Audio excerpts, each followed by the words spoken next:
How to use the L80G printer.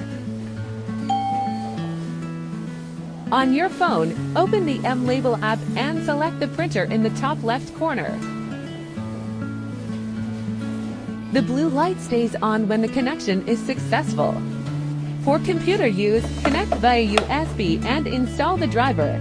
See our previous tutorial. First, turn off the printer. Hold the feed button power on and release after 2 beeps.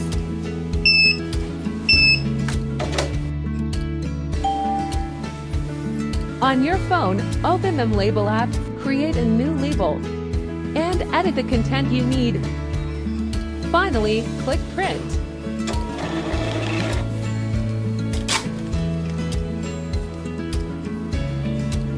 Select the receipt you want to print on your computer.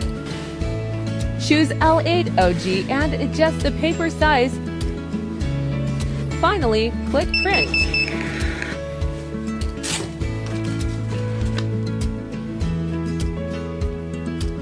Follow us for more thermal printing tips.